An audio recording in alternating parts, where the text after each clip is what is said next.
right, guys, we're here. We're going to introduce you to your new Harken lockhead winch, basic uses and functions, how to set it up, and what the kit comes with, okay?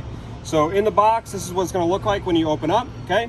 Kit comes with a 12-foot adjustable anchor strap. Okay, underneath that anchor strap is the winch handle itself, okay? Kit also comes with two G-rated anchor strap carabiners. This is your mount, your positioning mount. Can be used on tripods, can be used on the Vortex, can be used on Paratech Grays. Max diameter of the leg or whatever you're mounting to is 3 inches, so it won't work on golds. Okay. It comes with a little handle for lowering should you choose to use it, and then the winch itself is in the kit. That's everything included in the kit. Okay, this is the drill that you're going to use with your system. We tested a bunch of drills. This is the one that we found that works every time with a 2-person load. Right angle seems to work best. It adds a little less torque to the system. It's a 60-volt drill, and this bit does not come with the kit. You have to order it separately from Harken. All right, so I'm going to show you how to mount the positioning mount onto the Arizona Vortex here. So this mount has 2 things that you need to pay attention to, okay? There's a pin that's welded in place here at the top, and there's a cotter pin at the bottom. Really important that that pin faces the head of the tripod. It's got to be facing up, okay? And I'll show you why that's important here in a second, okay? So the winch always mounts underneath the leg. That keeps our angles nice and clean, okay? These 2 wing nuts, loosen them up, and just hand tight on this.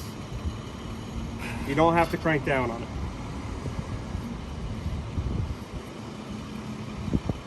Okay, you can grab your winch. Again, you're gonna hook this pin with the winch. See that pin? Drop it into place, and then the cotter pin goes in the hole underneath. Just like that, okay?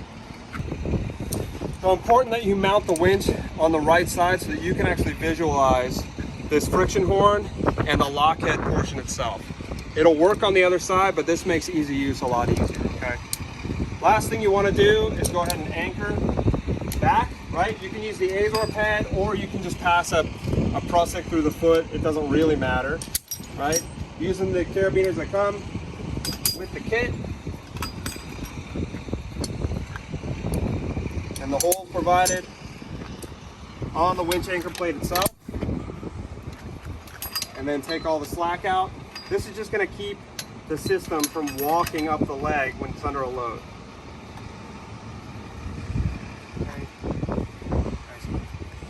Okay, so now we're ready to reeve our system. I find it's easier if you have the rope already running through the head of the Vortex. You see here, we're just using the pulley that came with the Vortex kit. Right, rope comes through. First thing we need to do is pass it through the pigtail, okay? So this pigtail takes a couple of tries. Sometimes you get it right the first time, sometimes you don't, right? So it's got to go through the pigtail, and then whatever angle that pigtail is out, you want to continue the rope that same angle. So you can see this pigtail on this side is passing underneath. So I want to continue the wrap underneath, okay? Manufacturer says a minimum of 3 wraps, a max of 5, depending on your load, okay? So there's my 3 complete wraps. On my 4th wrap, I'm going to pass over the friction horn, and then I'm going to put the rope into the lockhead portion itself. This is spring-loaded collar here, right? So as I pass it into that collar and pull it around, you'll see it just kind of expand and click. You hear that click? That means you're locked in. You can see here. So we're right now set up for both a haul and a lower. We'll show you what that looks like. All right, with this system, we run as a main and a belay, okay? So this is a mined slack belay. We're gonna use an ASAP at the anchor, right? Really important that we point our ASAP towards the load, right? Towards the load, in, lock it, and then you can function test, right? You can either rip up on this thing, or you can pull the rope through it. It should lock, okay? Everybody sees that lock, and then you need to unlock the device by running the rope against the teeth and hearing it click, okay? So we're good there. Manufacturer says we have to use a redirect carabiner, right? Or a redirect, we're just gonna use the pin up here for today, if we're using this at an anchor, okay? And that needs to stay taut, right? Somebody needs to be here at the edge making sure that this stays taut. We don't want a big belly in that rope at ever. Okay, working our way back, right? We're set up for a haul. We've got some weight on the end of the system here. This system's rated for 1,100 pounds. 1,100 pound working load should be plenty for what we do in the fire service. Plenty for a rescuer and a victim, or even 2 rescuers if you really need to, okay? So for a haul, super simple, right? I have my drill with my bit in it. This drill has 2 speeds, right? And obviously it has a forward and reverse, okay? So here we want to make sure that we're in speed 1 all the time, okay? This drill is really powerful, and we want to kind of take it easy on the winch, right? The other thing that's important is that this winch, whether I spin it clockwise or counterclockwise, is always going to be hauling, okay? So I want to make sure that my drill is in reverse every time, okay? That's going to put us in a 40-to-1 mechanical advantage, okay? If I have it in forward, it's going to haul at like about a 14-to-1. Some drills will do it with a light load, but it's not very good for the winch. So always in reverse and always in speed 1, okay? So I'm going to put my drill into the system.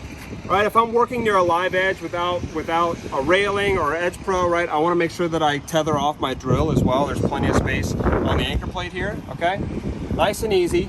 I'm going to just kind of slowly give this thing some speed, and I'm in haul, okay? I want to make sure that I mind my belay as I go.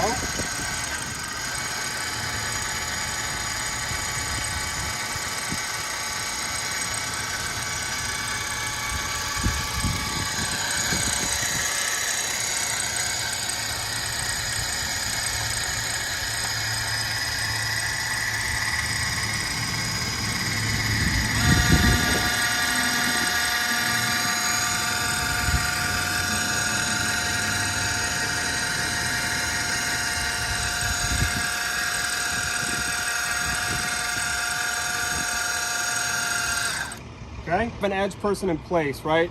This drill can't sense if we're hung up on something. So you want to have someone at the edge with eyes on the victim, on the rescuer, to make sure that they can tell you if they get caught on something, right? Same thing, if you're working the edge, you need to have fall protection on, whatever that looks like for your department. Make sure that you guy back your vortex if necessary, if you're working outside the footprint, okay? When we get to where we want to be and we want to go into a lower, okay? With a heavy load, this thing you can lower by just manipulating this spring-loaded collar here, okay? So this is kind of a light load, just a little bit of weight, but I'll try. Open the collar, and then I can, with a heavy load, I can feed rope through, okay? With 2 people on there, that's nice and smooth. I don't have to feed rope as much, right? If I find that my load is too light, I can use this thing as a friction bollard, okay? So what that looks like is I take the rope, I pull it in the direction that it's coming, and I move this little keeper out of the way. I'm gonna take the rope out of the lock head and make sure that I maintain tension on the rope, okay? And now I can just hand over hand feed rope through the system. Nice and easy, nice and smooth. And if I decide that we want to switch back to a haul, we can do that too. So we're on the ground there, back over the friction horn, back into the lock head, and it's as simple as that. You're ready for a haul again.